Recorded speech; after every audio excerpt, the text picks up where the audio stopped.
একটি সিংহের নেতৃত্বে থাকা ভেড়ার দলও বিজয়ী হতে পারে যদি নেতৃত্ব শক্তিশালী হয়। নেতা যদি সিংহ হয়, বাহিনীও শিকারী হয়ে ওঠে। যেই যুক্তরাষ্ট্র সবসময় আরব দেশগুলোকে গিলে খেতে চায়, সেখানে সে এক ইরানের ভয়ে কাঁপতে থাকে।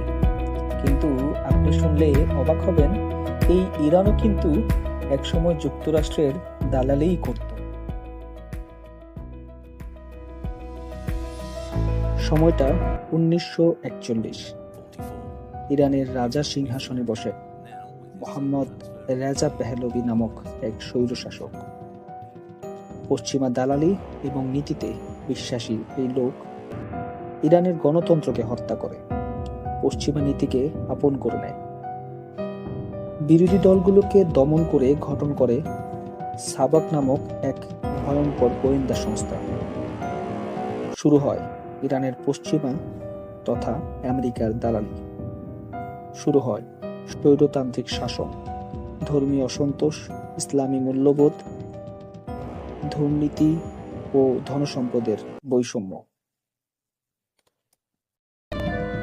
এই স্বৈরশাসন যখন মাত্রাতিরিক্ত পশ্চিমা দালালি করতে থাকে, ইরানে শুরু হয় ইসলামী বিপ্লব, যার নেতৃত্বে ছিলেন রুহুল্লাহ খোমেনি।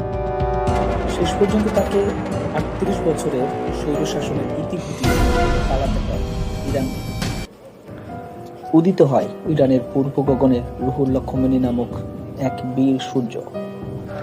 শুরু হয় ইরানের বীরত্বগাথা গল্প। ইরানের রাজনীতি ঘুরে দাঁড়ায় 360 ডিগ্রি। 1981 থেকে 1989 ইরানের সর্বোচ্চ নেতার মসনদে বসে রুহুল্লাহ খোমেনি। দীর্ঘদিনের দালালি বন্ধ করে বিশ্ব পরাশক্তিতে পরিণত হয় ইরান। এবার আসা যাক নিজেকে নতুন পরাশক্তি মনে করতে থাকা ইসরায়েলের দিকে।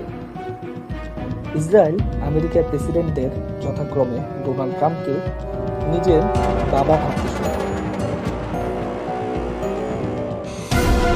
কিন্তু ইসরায়েল ভুলে যায় এতে তারা নিজেদের পরিচয়কেই আরো কলঙ্কিত করে।